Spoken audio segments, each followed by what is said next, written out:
Hey gang, this is Andy over Falco Canine Academy. I'm still in my house answering these should ask questions, and for this video it's appropriate that I'm in the kitchen because it's about your pet's nutrition.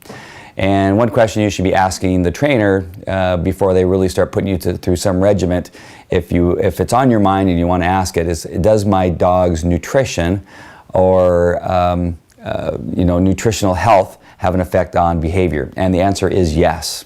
It really does. Just look at us. When we don't eat right, when we go without eating, when we overeat, there's always some emotion or something that goes on with us that's tied directly with that aspect of our life in regard to food. That if we're, some of us in our family, I know when they don't eat, they're really angry, and you want to stay away from them until they get something in their body. Sometimes it's tied to a sugar high or something like that. So you want to be very careful with that with certain people. Same thing with dogs. If dogs aren't getting the right nutrition and they're not getting fed the appropriate amount at the right time of day, all of those things can affect your dog's behavior. So some of the most important things, and I don't want to go too far because some of these things are individual to each dog, but the most important thing is you want to find a dog food that has human grade ingredients in it. Nothing rendered. It's really hard now to find a dog food that has rendered meats in it, but I'm sure there's a few out there. So make sure that you don't just happen to be using one that's like that. You want the first ingredient to be some type of protein normally, unless your dog has some health issues, and it has to be something that the dog likes and could digest. Some dogs do have food allergies to certain proteins, so we want to make sure and check those things out.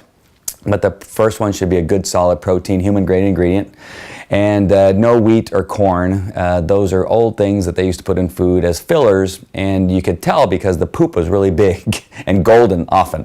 And if you saw that, you knew that most of the food you're feeding, so if you're feeding your dog 2 cups of food and 1 3/4 cups of food was on your grass, that wasn't a very good return on your money, right? So the food that you're feeding, you should see a smaller deposit by your dog because the food now is being used, most of it is being used for nutrition. If your dog is really skinny, that can't be a healthy, happy dog, so you need to bring up the weight. If you can see in most dogs, if you can see the ribs in most dogs, not all like Malinois, Greyhounds, those are the exception, but if you can see the ribs, they probably need a little bit more food.